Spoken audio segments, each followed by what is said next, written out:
anybody can become a homeowner.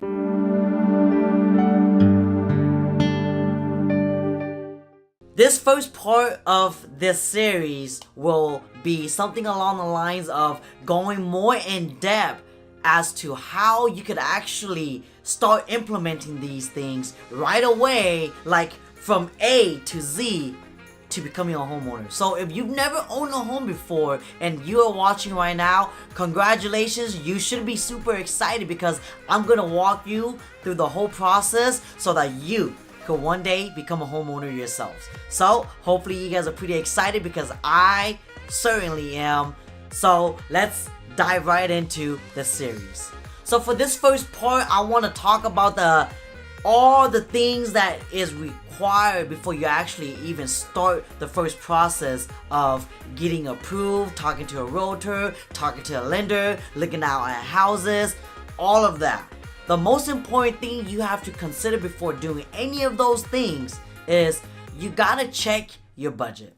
You gotta check your current situation right now. Do you have any debt? Have you saved any money?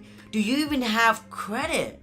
Like, do you own a credit card? By the way, I also made a video about that not too long ago about how some people shouldn't own a credit card.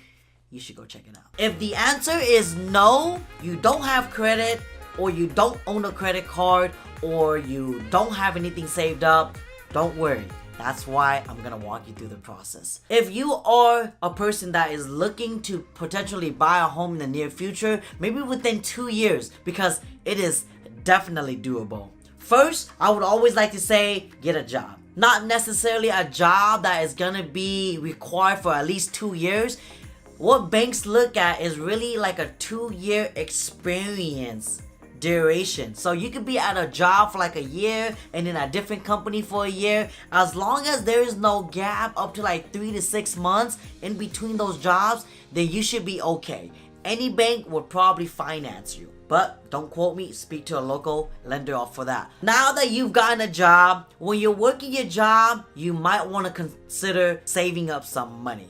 This is super important because you want to consider your closing costs, your down payment portion, the deposit, the inspection contingencies such as your home inspections, ordering appraisals, all of these things that I mentioned right here, you got to pay out of pocket. So start saving some money now that you've gotten a job. Save, like, you don't have to save much. The other thing you also might want to consider doing is your credit score. If you have no idea what the credit score is, or you don't even know how a credit card looks like, then you are in luck because I'm gonna tell you exactly how you could apply for one. Most likely you could get one from your local bank that you bank with, but a regular bank may not give you a credit card if they see that you have no credit score. So what you might want to consider doing here is apply for a secure credit card. A secure credit card is kinda like a debit card where you put money into it,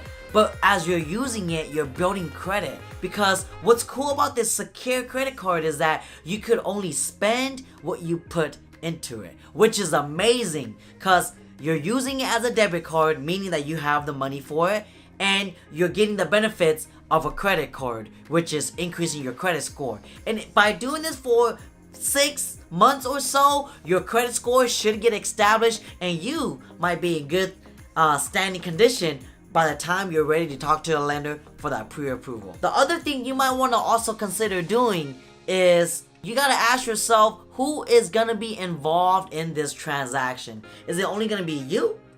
Or is it going to be you and a spouse, a partner, a boyfriend, a girlfriend, kids, mom, dad? Are you gonna have any co-signers? Because if you are planning on going in with a co-signer, speak to them ahead of time. Let them know what you're planning on doing, because this is only gonna work if both of you guys work together and support each other. Because let's say, for example, you only decided that you wanted to work on this and start implementing everything that I'm telling you right now so that you can buy a home within 2 years or so. But you forgot to mention your game plan with your partner that you're about to co-sign with, and they know nothing about it.